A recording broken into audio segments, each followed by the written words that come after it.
அவர் தன்னுடைய நிழலை கூட நம்ப மாட்டார் என்பது செய்தி. எனவே ஆளுமை இல்லாத துரை ஆளுமை மிக்கவர்களை தன் பக்கத்தில் வைத்துக் கொள்ள மாட்டார் என்பது சாட்சிதான். 32 ஆண்டு காலம் தமிழ்நாட்டின் ஜீவாதார உரிமைகளுக்காகவும் பல்வேறு நிலைகளிலும் போராடிய என்னை அவர் நீக்கி வைப்பதற்கான எல்லா சூழ்ச்சியும் மேற்கொண்டு அவர் வெற்றி பெற்றிருக்கிறார். தலைவர் வைகோ அவர்கள் தந்தையாக வெற்றி பெற்றிருக்கலாம், ஆனால் தலைவனாக தோற்றிருக்கிறார் தமிழக அரசியலில். எனவேதான் ஊடகம் நடத்திய அந்த வாக்கெடுப்பில் என்னை நீக்கியது தவறு என்று ஏறக்குறைய 97% எனக்கு ஆதரவாக வாக்களித்திருக்கிறார் என்று சொன்னால் தலைவர் வைகோ தோல்வியுற்றிருக்கிறார் என்பதுதான் அதில் பொருள். மதிமுகவில் வாரிசு அரசியலா? அதுதான் நான் வெளியேற்றப்பட்டிருக்கிறது. அதுதான் இன்றைக்கு உலகம் பார்த்துக் கொண்டிருக்கிறது. முதலாக பொது சமூகமும் ஊடகமும் ஒரு தலைவன் இயக்கம் என்கின்ற சூழலில் ஒரு தனி மனிதனை விலக்கி பார்க்கின்ற பொது சமூகமும் ஊடகமும் முதலாக என் பொருட்டு வாதாடியது. என் பொருட்டு என்னை நீக்கியது தவறு என்று குற்றச்சாட்டை தலைவர் வைகோ மீது வைத்திருக்கிறது என்று சொன்னால் அந்த வாரிசு அரசியலால் மறுமலை திமுக என்ற அந்த இயக்கம் திரிபுவாதமாக இயக்கமாக மாறி மகன் திமுக என்ற நிலைமைக்கு தள்ளப்பட்டிருக்கிறது என்பது பரிதாபத்துக்குரிய ஒன்று.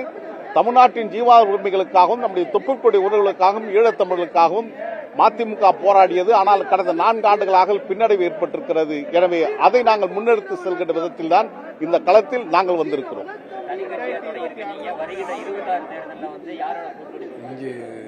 நவம்பர் 20 தான் எங்களுடைய கட்சியுடைய பெயரை அறிவிக்க இருக்கிறோம்.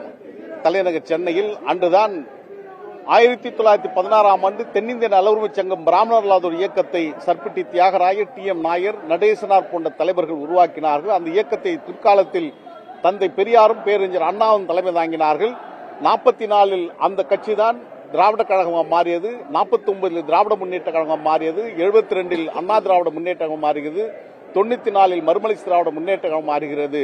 2025இல் என்ன பெயர் என்பது தெரியாது. ஆனால் திராவிடத்தோடு ஒரு பெயரை நவம்பர் 20 நாங்கள் துவக்க இருக்கிறோம் என்பதுதான் மகிழ்ச்சியான செய்தியாக நாங்கள் சொல்ல விரும்புகிறோம். நிச்சயமாக திமுக நல்லாட்சி நடத்தி கொண்டிருக்கிறது. அந்த ஆட்சி மீண்டும் தொடர வேண்டும். அதற்கு நாட்டு மக்கள் இருக்கின்ற தோழமை இயக்கங்களும் அரசியல் இயக்கங்களும் ஒற்றுமையாக இருந்து அவர்கள் வெற்றி பெற செய்ய வேண்டும் தான் எங்களுடைய வேண்டுகோளாக நாங்கள் வைக்கின்றோம்.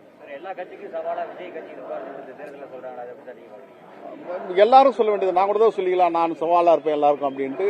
காலம்தான் அதை தீர்மானிக்கணும். அரசியல் இறுதி முடிவு யார்? ஒரு நாள் என்பது அரசியல் நெடுந்தூரம் என்று சொல்வார்கள். தேர்தலுக்கு 6 மாதங்கள் இருக்கிறது.